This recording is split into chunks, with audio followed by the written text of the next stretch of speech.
I think these parents and these family members ought to be ashamed of themselves. They might have thought in good fun, but it's scandalous. They traumatize children.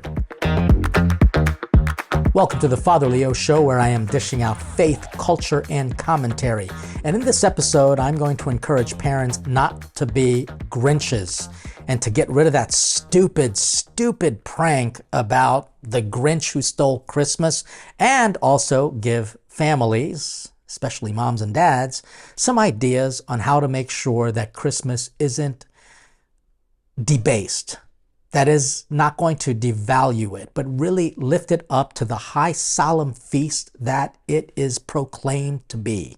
But before we do, make sure you like, subscribe, share, and comment. Let me know of some traditions that you and your family use and employ to make Christmas a truly holy night, a holy opportunity for you to celebrate your faith in the birth of Jesus Christ. And also make sure that you go to our Patreon community.com/The Father Leo Show, and please support us so that we can continue to give you some sound pastoral thought, conversation, to help you to maneuver through the craziness of this world, especially a world that wants to get rid of the true meaning of Christmas.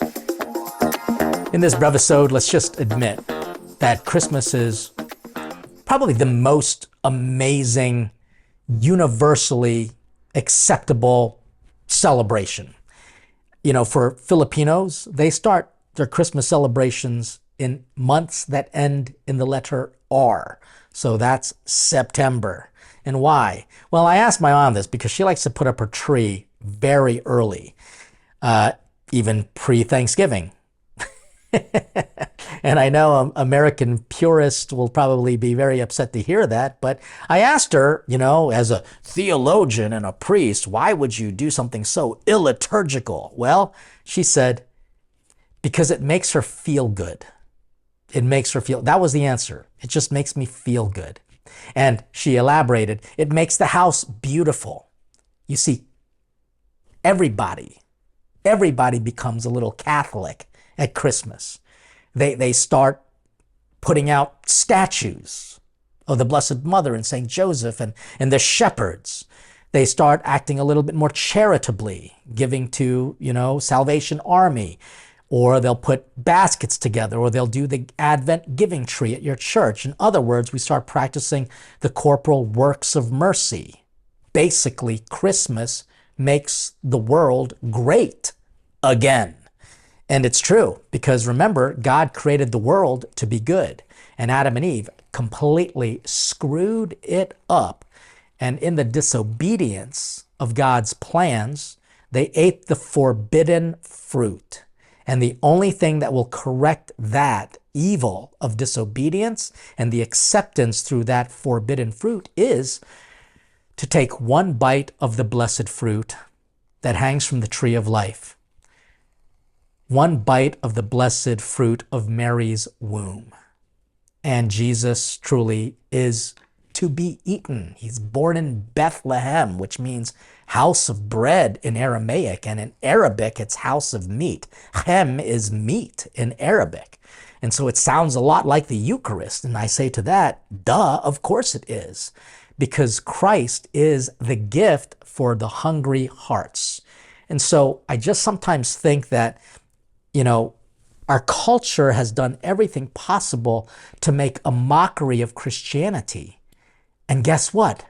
Christians are letting it happen simply by our silly traditions. And by the way, I'm not talking about Santa Claus, because that's not a silly tradition. That is a holy tradition. I remember when I was a deacon in a church, I was in kind of the liturgical minister responsible for the kids' mass in the gymnasium of the school, the parish school. And I wanted to give them a gift. All the kids were to be given, they had this all every year. The kids would walk away with like a little gift from the parish. And in this case, I wanted to focus on the meaning of Christmas. So, number one, we got rid of their play because their play was silly, just pure, absolute silliness. and we instead rewrote the nativity play and just had some of the kids reenact it. And that went off swimmingly because it actually gave families a chance to think about it. And guess what else we did? We didn't put it in the beginning of the Mass, and we did not replace the homily with it either. Guess what I did to keep all those families in church for the entire liturgy? We used a post-communion meditation of the nativity scene. And guess what? Everybody stayed. And so it was really an effort to try to bring a sacred nature back to the liturgy. Because if not, well-intentioned people will just turn it into a mockery because they don't think that kids can be serious about these things. So anyway, I gave them all, we had in our budget to give them a little gift, and I suggested that we give them an icon of the real Saint Nicholas. And if you've ever seen an icon, it doesn't look like the cute, pudgy version of the Western Santa Claus, because he looks like a bishop, gaunt face and serious and stern. And remember, St. Nicholas was tough enough to punch Arian in the mouth because he was questioning the humanity and the divinity of Jesus. So I like that version of Santa Claus for sure. But so I gave this gift, and you know what? The organizers, well-intentioned mom, says, this might be a little too scary for the kids. So what did they do? They bought like these sappy pictures of Santa Claus. And they gave those out instead of the icon. And that's fine. I couldn't care less, to be perfectly honest with you.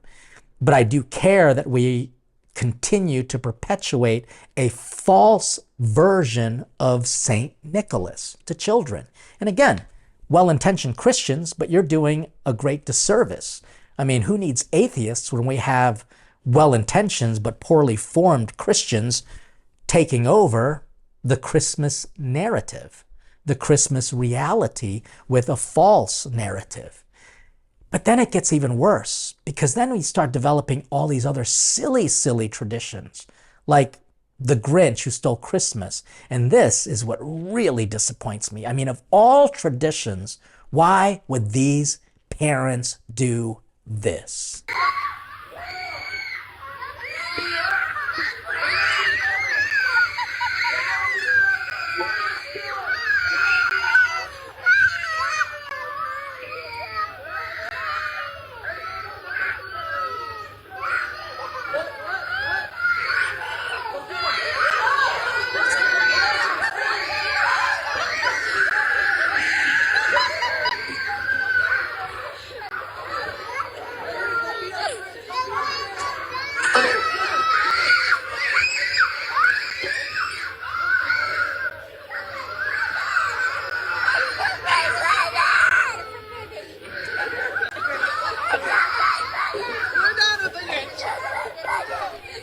I think these parents and these family members ought to be ashamed of themselves. Yeah, I am actually saying that what they did was, they might have thought in good fun, but it's scandalous. They traumatized children, especially on such a holy night, with something just as ridiculous about a Grinch. Now, granted, I know that Grinches are real, and people are probably going to accuse me of being one because I'm taking away mom and dad's fun. No, I'm sorry, moms and dads. That was actually one of the poorest decisions you can make for your child on that Christmas day. First of all, it's going to traumatize them. It's going to leave them with very dark memories. Secondly, it completely obfuscates Christmas as the Christian meaning. Thirdly, it just shows how weak and feckless the parents were. I mean, there was someone who broke into their home and stole a Christmas gift. And what did mom and dad do? Nothing. It showed that these kids can't rely on mom and dad to protect them from someone breaking into their home. And two, to protect the gifts that were given out of love from a saint, perhaps, or from each other. I don't know. I just find that this kind of stuff is so unbelievably ridiculous. I mean, look, it's funny when Jimmy Kimmel encourages parents to say that you tell your children that you ate all their Halloween candy. Some of that is kind of funny. But this, you have these kids literally screaming out of sheer fear. And what do you see mom doing? Because she thinks she's being a cool mom, she's recording the child crying in fear, and mom does nothing about it. I just find that just a real sense of sadness. It's a low for that family. I don't know, that family might be a nice family. They might be nice people, but that was truly a poor decision. And I think parents need to explain that. They need to explain that better. So why don't we do ourselves a better thing and stop creating stupid traditions like this? And that truly is stupid because it dumbs you down. It shows how slow of a thinker you are. It shows how you aren't really celebrating Christmas, but really using it as a time to scare the living heaven out of kids.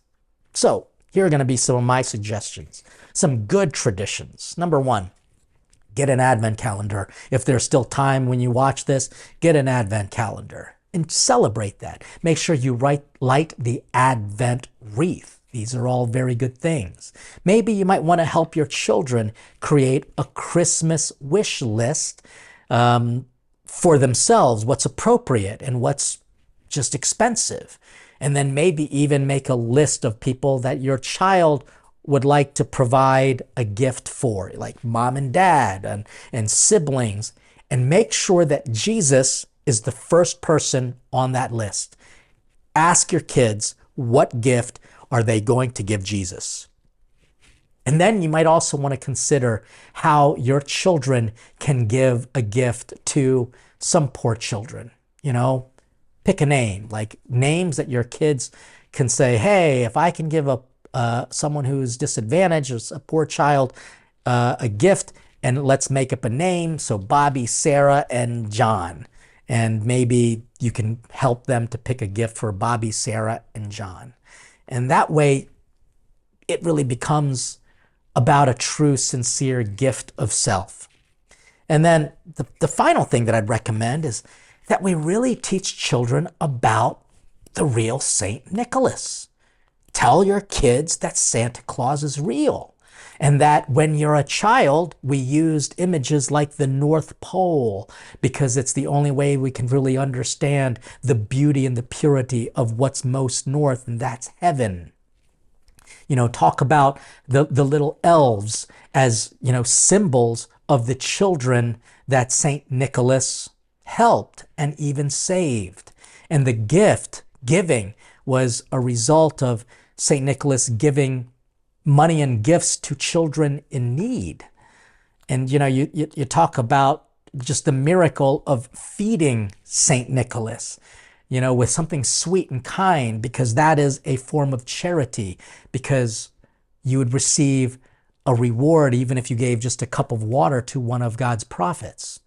So I think we've got to, first of all, understand the history of Christmas better.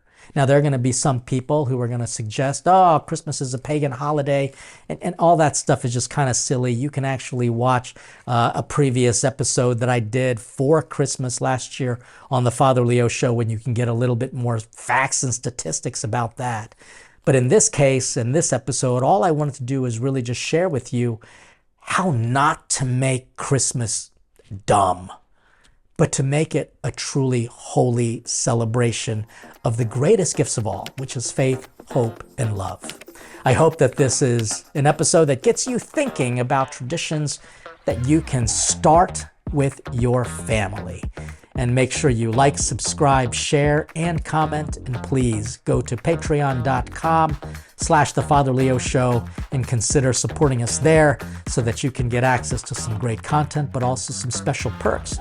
Because without you, we won't be able to continue to dish out faith, culture, and commentary. God bless you, and stay hungry for God.